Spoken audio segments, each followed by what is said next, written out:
Welcome to this episode of our program, Daily Debate. As usual, we will be discussing a very contentious debate. Today we'll be speaking about a light issue, but very important to the Egyptian economy, which is the tourism sector. We'll be speaking and highlighting the smashed records the Tutankhamun exhibition in Paris made. The French and international news outlet reported that temporary exhibition of King Tutankhamun, currently on display at the Grand Hall La Villette in Paris, broke records of turnout of the French cultural exhibitions, which reached 1.37 million registered visitors so far. The exhibition officials said that the numbers will increase.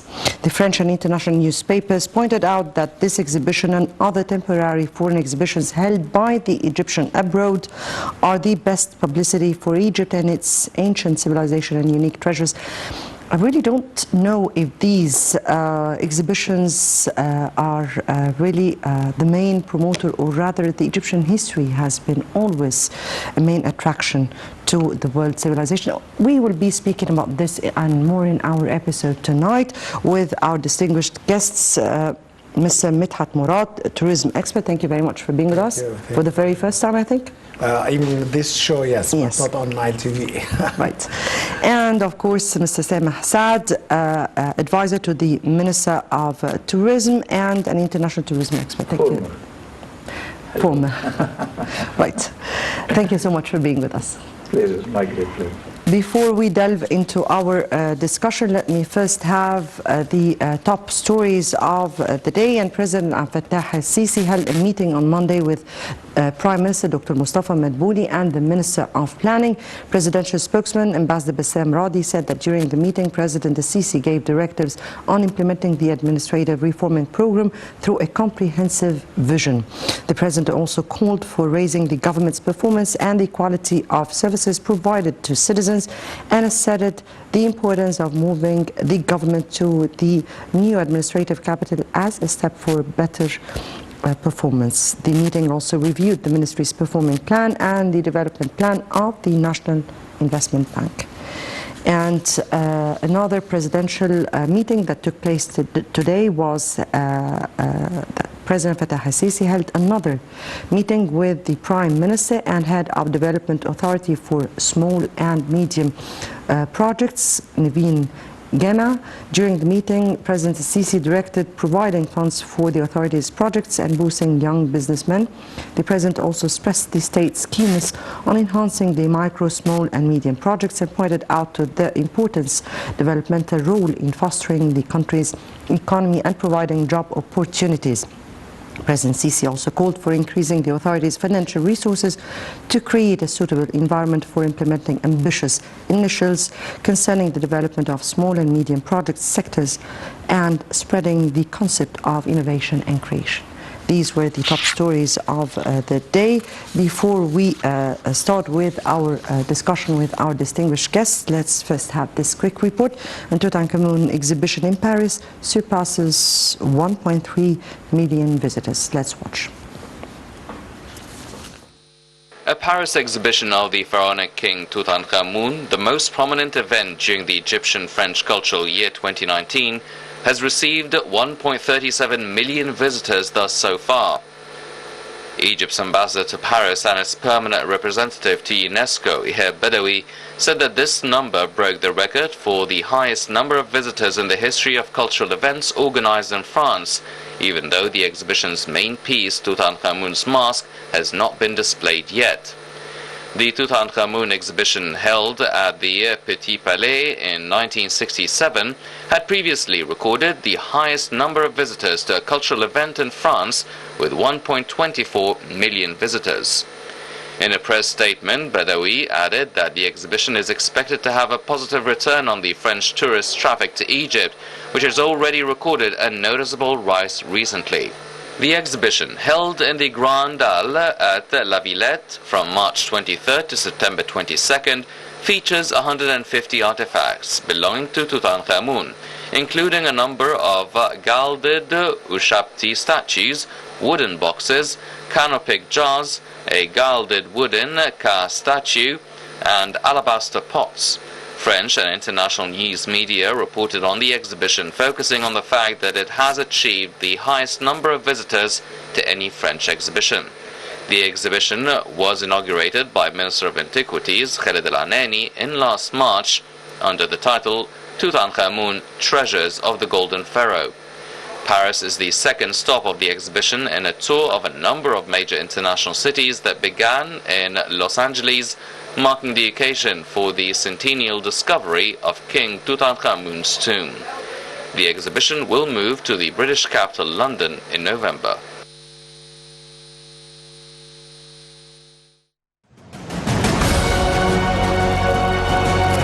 مصر آمنة ومستقرة وسالمة ومرحب بمواطنيكم ان هم يجوا في مصر يجوا بسلام وهيغادروا بسلام واحنا هنبذل كل جهد عشان نحميهم.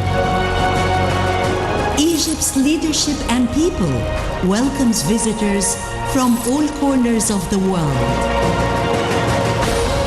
Egypt, the cradle of civilization, land of the pharaohs. Lovely beaches, amazing mountains, wonderful views, and a crystal sea.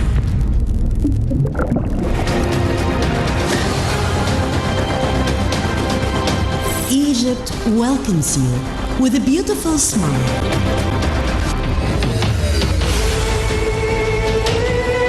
The mother of the world captures the hearts of people throughout history.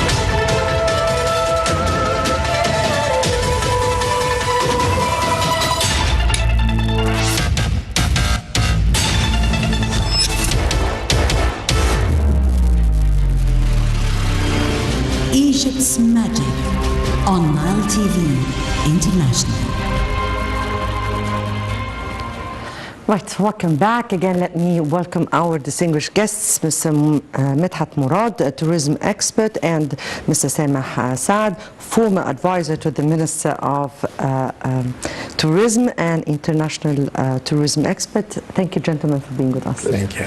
And let me start with the this Tutankhamun exhibition that was held in Paris, and how far was it a good experience to promote for Egypt, particularly within the year of the Egyptian-French cultural year? Please. Let's start with saying that all the positive events help in making tourism grows much better and faster. This is one of the most positive events. The French are always fond of culture and history. They have Louvre de Paris, and this is the biggest museum with pieces and things, and they have big section for pharaonic items. Actually, even the underground station start of Louvre with Egyptian monuments. So the French already know the Egyptian history, and you have Champollion, you have a lot of names who are really helped to discover.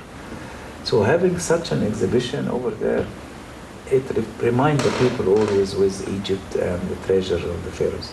Everybody knows that we have a pyramid. Everybody knows what we have Luxor and architecture, all this architect. But they have to be reminded all the time. Yes. So this is a good reminder, Yeah, free indeed. of charge.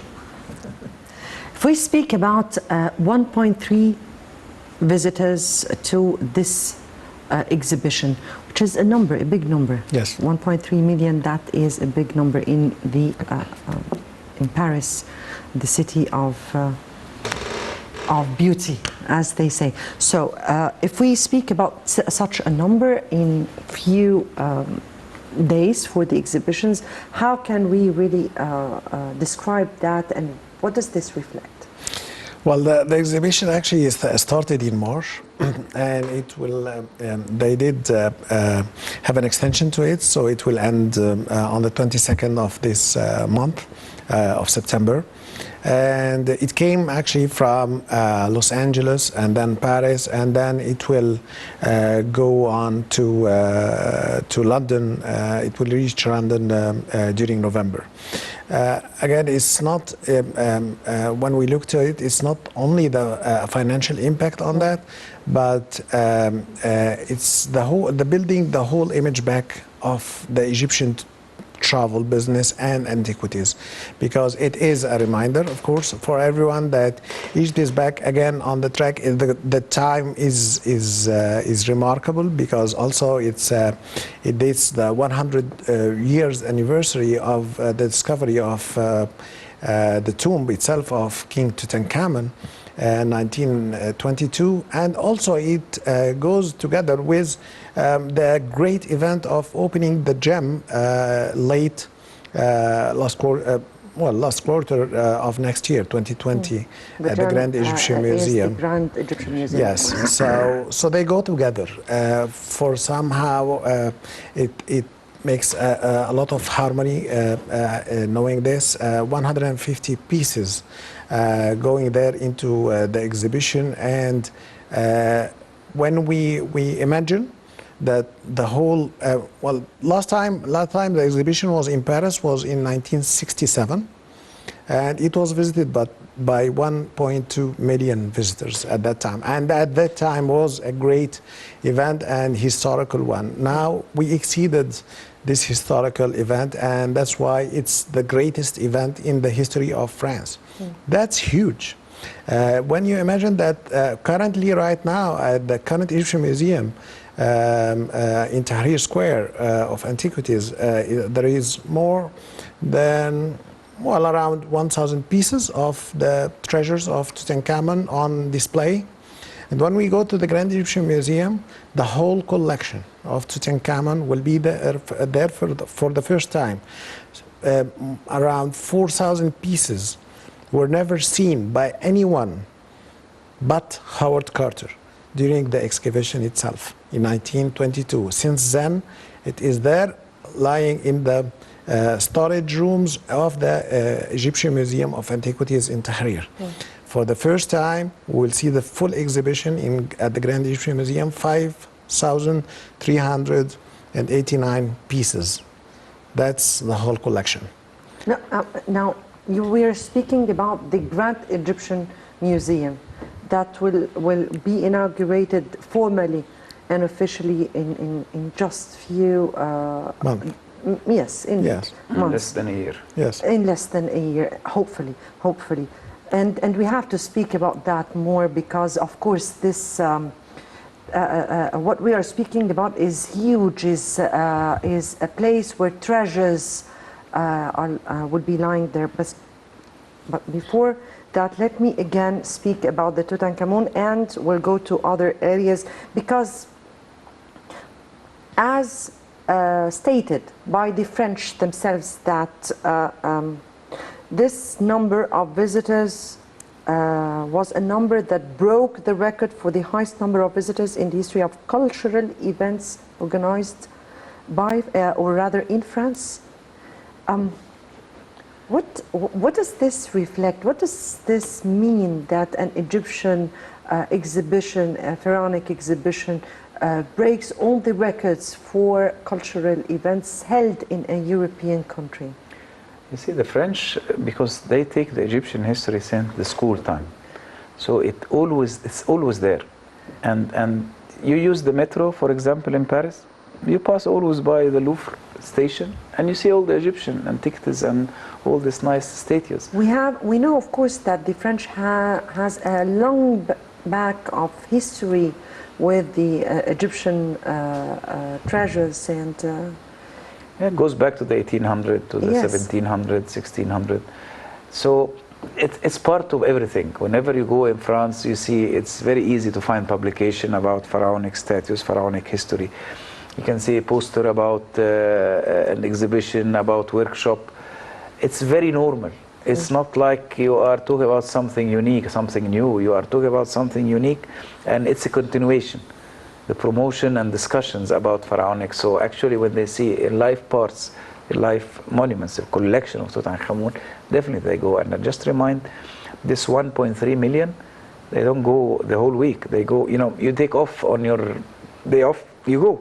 You wouldn't take a day off from your work to go and see an exhibition. Yes, indeed. So they are all piled in the weekends, mostly, and public holidays, Yes. which means big effort to do this. Because then you stand lines for long hours and you have to wait your queue to see the pieces. But it's not about that only, but it's about the passion of people. Yeah. I mean here that Paris is the city of art, the city of music, the city of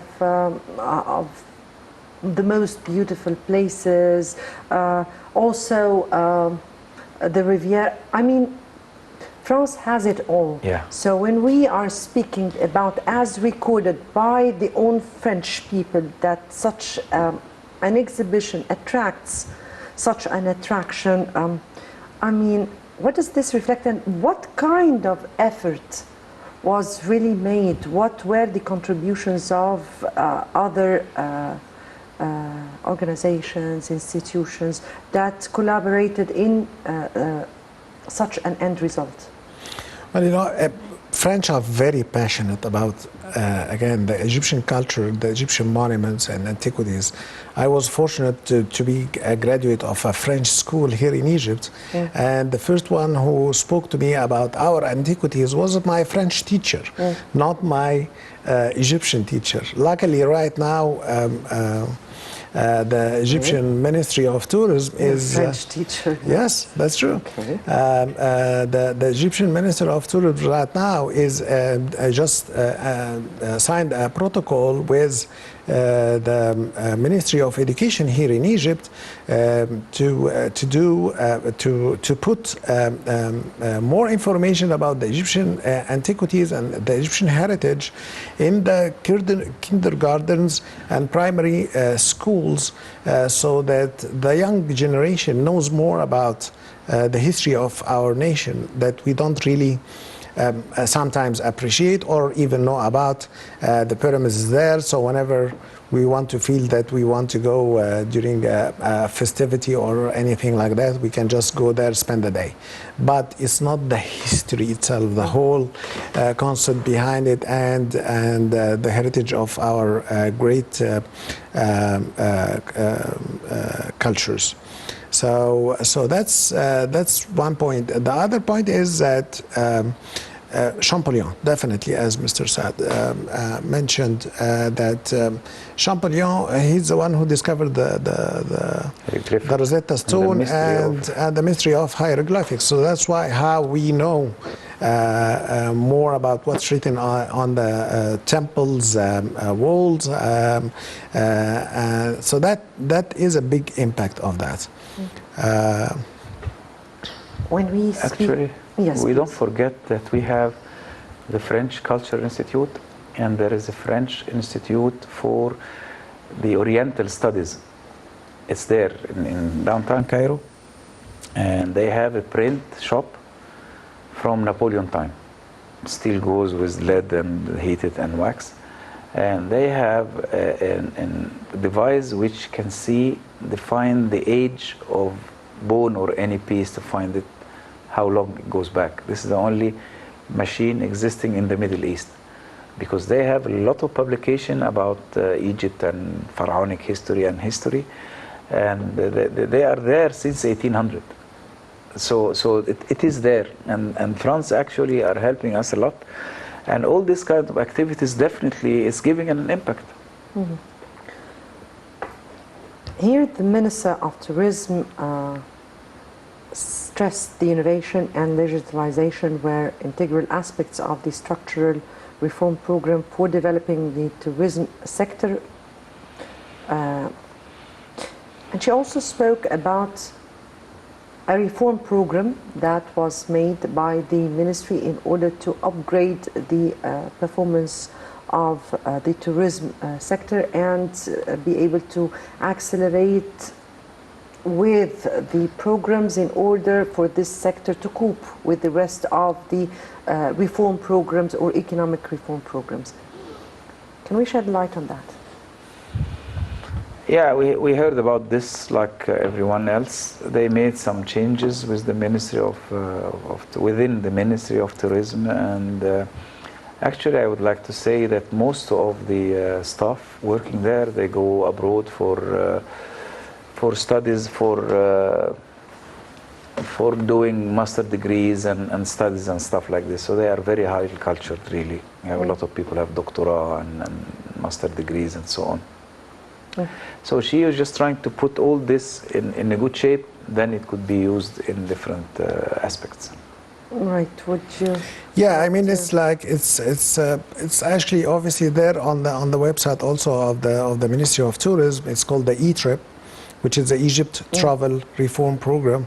It consists of 68 pages, downloadable to anyone to go through it. It's a very ambitious plan, and this goes with the plan of the ministry from the beginning, because we are following, and the whole world is following. If we see right now what's happening in Dubai and what's happening in Saudi Arabia, they go all with the UN Sustainable Development Goals. Yes. The 17 UN Sustainable Development Goals, and we're trying to start implementing this, and that's why we have like the equality seal, that unity equality seal, that the role of women in the tourism industry, and we're working on it. I mean, it's like we're still beginners in this, but we took the initiative. So Egypt is the first country who takes this initiative in the tourism sector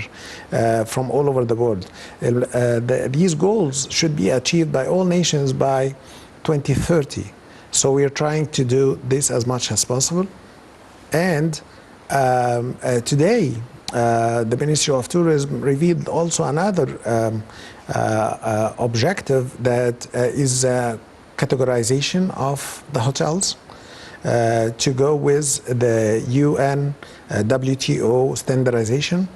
So this means that now we are starting to speak globally with the language that the world understands. So when we say a 5-star hotel in Cairo, it is the same standards of the 5-star hotel in Paris or in London or New York or all over the world. A few years back, or actually till yesterday or till today even, you may say that this hotel is a 5-star, real 5-star, very good 5-star, deluxe. What is deluxe? It's a 5-star or not? And this is a 5-star with a 4-star service. They don't go together. So these standardizations are done by the UN. We had someone from the WTO came to Egypt and actually trained the staff, a few members of staff in the Ministry of Tourism, and they have tablets with categories of standards of the hotels, and also they will implement a mystery shopper rule into this. So when you go to a hotel, or someone from the ministry goes to the hotel to check it, he will not say, well, I'm coming from the Ministry of Tourism and I'm checking your facilities and food and beverage and hygiene and this kind of things. It just drops. It just go as a visitor, and this is the right way to do it. And just evaluate based on a program already made on a tablet, especially made for that. And based on this categorization, it goes out and says, well, you know what, it's like you have few remarks here and there, you need to take care of them. If you don't take care of them, you'll be dropped from 5 to 4 stars. That's the right way to do it. So this is what we are doing right now. So that's really appreciated as well. You spoke about very important 3 issues and initiatives that I would like to even speak more about them. Women empowerment and the role of women in tourism. That's the first time I hear about that. We'll speak about that.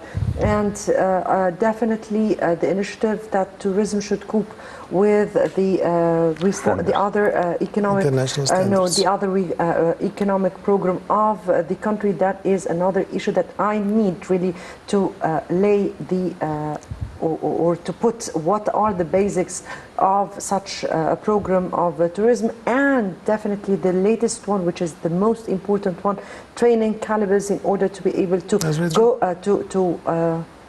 to revise or review what really is going on and what are the standards.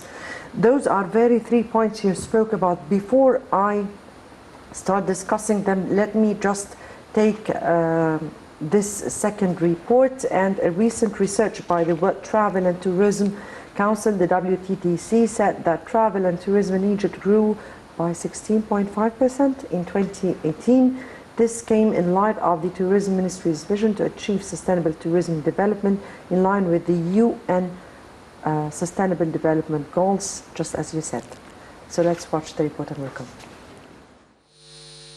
The World Travel and Tourism Council, WTTC, praised Egyptian tourism efforts in highlighting the importance of the sector globally as an engine of economic growth.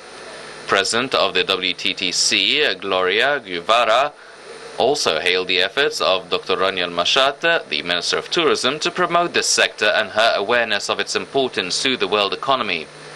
Guevara said that the tourism sector is a driving force for economic growth, job creation, and for community development. She also noted that the Egyptian government has shown real commitment to restoring the tourism and travel sector in Egypt and putting it as a top priority. The WTTC published a report on tourism in a number of different countries, reviewing the results of the new research conducted by the Council in 2018 and comparing the travel and tourism sector in 185 countries. The research showed that tourism in Egypt witnessed a huge boom and recovery in 2018 and has become the fastest growing country with growth of 16.5%, 4 times the global average of 3.9%. In the same context and in the framework of the efforts exerted to promote tourism in Egypt, the Minister of Tourism has announced the launch of a major international promotional campaign showcasing Egyptians as hidden gems in new tourism drive. Dr. Rania Al-Mashat unveiled the new People-to-People campaign video. Curated by Beautiful Destinations, the leading social media travel hub with more than 20 million followers, with the video published across all Beautiful Destinations channels in August 2019. The campaign video highlights different experiences that Egypt has to offer in gastronomy, culture, and various activities through its people. It is worth mentioning that the Travel and International Travel News website said that Egypt was one of the most intriguing places one would ever get the pleasure of visiting in an article entitled 10 Reasons Why Egypt is One of the Most Fascinating Countries in the World. Among the reasons why the article nominated Egypt were the Great Pyramids of Giza and the Red Sea Resort of Sharm el-Sheikh. The Egyptian people were also mentioned as a separate reason for visiting the country. They were depicted as joyful and welcoming to the extent that the author said there is something to learn from every single one of them.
welcome back. And I'll start with the last point that we were speaking about, which is training calibers, because training is one of the most important issues that we need really to do to our tourism calibers, or the people who work in the tourism field, if we really want to cope with or reach what we want to reach. So how far do you view the importance of such an initiative, and what are we doing in this concern?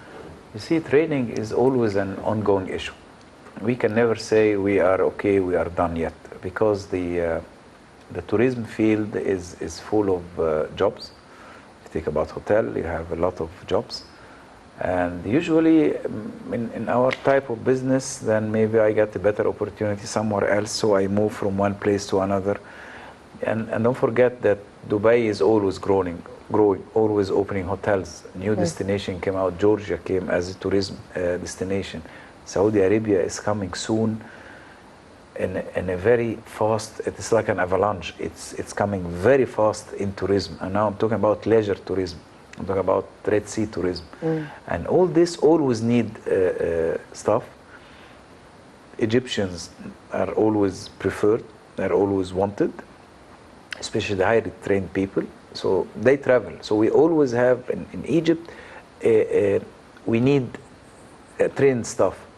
So we always need a train. So that means that we need to double train staff for us and for the leading tourism that is growing in the region.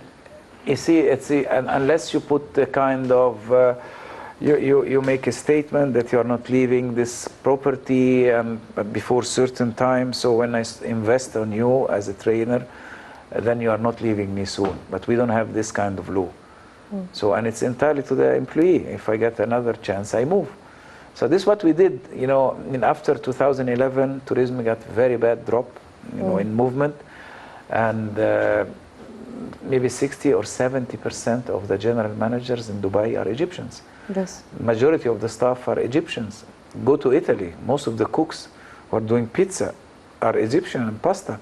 So Egyptians are there. So we are, you go, there is actually in Italy a place called Trastevere in Roma, and it's only restaurants, pasta and pizza. 80% they are Egyptians there. So in a way, our kind of business is always moving, and it's plus because you get experience. If I'm working only in one place, I don't get experience. It's better to move around, because then you see what others doing. Yes. This is why we continuously are lacking of trained people, because they move, and we need it always. So it's very important. Another issue or another initiative that I myself am very fan of is empowering women, or reviewing the role of women in tourism. And before we continue on, Mr. Saad here spoke about the continued role of women in the tourism sector that has been ongoing. So let me know more about this initiative you've been speaking about. Women are family, and women are the mother and the daughter and the sister. So it's when it's related to this, it's maybe not very much highlighted in Egypt, because as Mr. Saad was saying, that we were doing this already years back. But at the same time, when we are looking at the numbers right now, and we are aiming to have at least one of each household to work directly in tourism, and this one in each household could be a man, could be a woman, and basically there are so many jobs in the tourism sector are dedicated more to men. Like, for example, the Nile cruises, the crew on board the Nile cruises, usually they are men. But at the hotels, this is the nature of work. Exactly. You don't want to put, because you have limited space in Nile cruise, because they live on the boat. You have a limited space, so it's easy to put 5 or 6 men in a big room, and then have a mix. It doesn't work. Or you have to find a place. So this is why we prefer always to have men on the Nile cruise. That's very true. But again, I have a it's, friend of mine who works on Nile Cruise, and she is a woman, by the way. well, they're Could be, starting actually. but not junior stuff. No, she is a junior. She's in the managerial stuff. I'll tell you her name. But at hotels, this role is inverse. I mean, it's like so many jobs right now are the most successful director of sales ladies right now in Egypt of And hotels general are, managers and are actually ladies. So the chairman of the holding company of hotels and tourism, which is a public sector company, and this company owns all the hotels, most of the hotels. And the biggest travel agency in Egypt is a woman, Mrs. Medhat. She is the most powerful. We call her the Iron Woman, you know. She's our boss. So that's really very important, and it's very important to, even if we are doing that, to continue doing that, and to prove more and more that the role of women is not only in tourism sector in general, in the jobs in Egypt in general is very much respected, and the equality, and this is what the seal is talking about, the equality between men and women. Not only that women works in tourism, but they get the same salary, they get the same number of hours of work, they don't get less salaries because they are just women. At the same time, we're lucky that the current Minister of Tourism proves this year, because she's the first female minister in this role throughout the history. So she's the first female minister of the Ministry of Tourism. We have 25% of our cabinet are women ministers. Yes. So that's really proving the theory that we are going on the right direction for that. So you should be happy now. Right? I am happy, definitely. Well, we want to have a man empowerment. but it's just that I don't see it from this perspective. I see that the right person, if it's he or a she, that's very true. I don't. It's capable. Yes. Yes. What I do when I hire someone, I look for So qualifications. it's not really, I really don't like the issue of empowering women, but rather putting the right person in the right place, let go of what his gender is. This is exactly what I mean. Because but we have to achieve results. I Yes, mean, if indeed. we cannot achieve results, then we wouldn't move forward. That's very But true. that also makes me happy. If we get back, before I get to the efforts of the Ministry of Tourism and the plans and programs put, let me hear Mr. Saad ask you about an article that we read here, and it spoke about 10 reasons why Egypt is one of the most fascinating countries in the world to travel to an international, that was made by an international travel news website. So why is Egypt one of the most fascinating countries to visit? 10 are not enough, much more. So let's take 10 first. We have good weather year round. We don't have this high humidity like Dubai, like Gulf. You can always go only in certain periods. You can come anytime. We have all the history. We have all kinds of tourism. You have leisure, you have sports tourism, you have conference. The sky is our limit in this kind of things. And the vicinity, we are, 70% of the travelers worldwide are coming from Europe. So we are just 3 or 4 hours far away. So we are not really far. It's not like you're coming from Japan, 25 hours, aller retour. So we have many reasons to be the best country. I mean, every children in the school, every pupil in the school take Egyptian history. It has a big part, so many years of the Egyptian history. We have the best of what could ever be seen of beaches in the whole world. Exactly. The best ever. You go and swim any time of the year. You sit by the beach any time of the year, except few days, few days. So why not? I mean, why Egypt is not good? Okay, we still have some negative with the human beings, could be improved by the training and this kind of stuff. But as an entire figure, definitely we are always having a lot of things. How many reasons did you put right now? If we talk about tourism, I can count 10, so it's okay. Right. One also of this travel website spoke about was mentioning that the Egyptian people as a separate reason for visiting the country. Yes. I'm not speaking now about the Egyptian who are working in the tourism sector, but rather the Egyptian people. Yes. What's your comment on that? That's very true. I mean, it's like, I think that's a factor number one. I mean, because, and that's why also it was really very important to launch a few weeks ago another campaign through a UK company called Beautiful Destinations, yes, about, it's called People to People.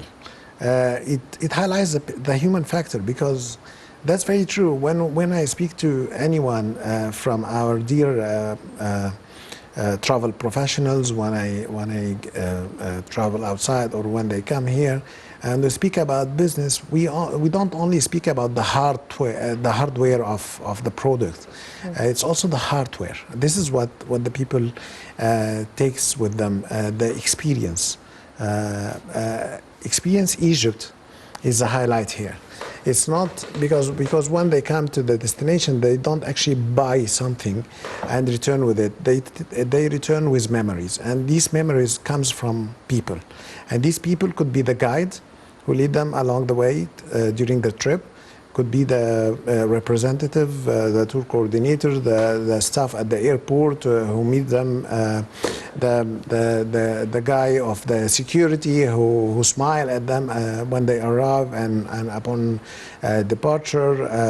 I mean, the people in the street. And this is the biggest effect.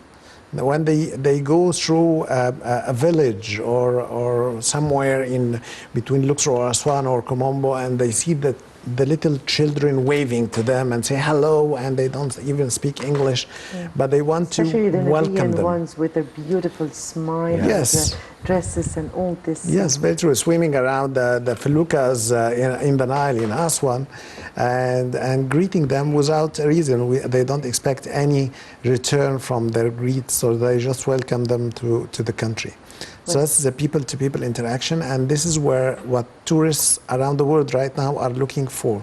They dig into chances of people-to-people interaction, not just seeing a country or monuments from behind the glass of a bus. They want to interact locally with people. They want to sit on a coffee shop, speak with regular Egyptians, maybe if there is an opportunity to even visit an Egyptian home and sit with the family and discuss education and religion or whatever is the subject, because they are humans together. When I travel, I love to do that, and this is the most important factor that I remember about any trip. Yes.